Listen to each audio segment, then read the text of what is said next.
সবাইকে আমার চ্যানেলে স্বাগতম। আশা করি সবাই ভালো আছেন। আজকে আমি যে ভিডিওটা দিচ্ছি এটা হচ্ছে একটা আপোষ করার লবণ পড়া মন্ত্র। লবণের মাধ্যমে আপোষ করা যায় খুবই সহজে। তো মন্ত্রটা আমার উস্তাদের দেওয়া গুরুবিদ্যা ডায়েরি থেকে নেওয়া, আশা করি দেখে বুঝতে পারছেন। ব্যক্তিগত যে কোনো প্রয়োজন বা যে কোনো কাজের জন্য স্ক্রিনে দেওয়া নাম্বারে সরাসরি ফোনে বা হোয়াটসঅ্যাপে যোগাযোগ করে যে কোনো কাজ করাতে পারবেন, দেশে অথবা দেশের বাইরে থেকে। তো এই বিদ্যাটা প্রয়োগ করার জন্য প্রথমত আপনাকে মন্ত্রটা সিদ্ধ করতে হবে। সিদ্ধ করার জন্য আমার অনুমতি লাগবে এবং আমি গুরুচণ্ডালী প্রদান করলে তবেই আপনি সিদ্ধ করতে পারবেন, অন্যথায় এই মন্ত্র জপ করলে সিদ্ধ হবে না।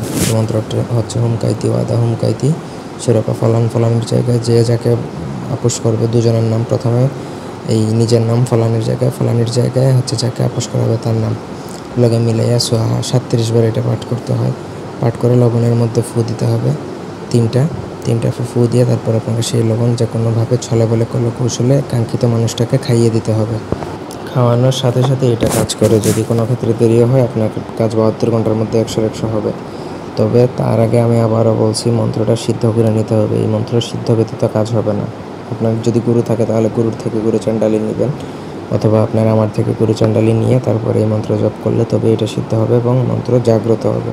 মন্ত্র জাগ্রত ব্যতীত এই মন্ত্র নিষ্ক্রিয় অবস্থায় থাকে। নিষ্ক্রিয় মন্ত্র প্রয়োগ করলে কোনো কাজ হয় না, আপনার পরিশ্রমটাই বৃথা যাবে। লবণ সামান্য পরিমাণে খাওয়াবেন, বেশি লবণ খাওয়াতে পারবেন না।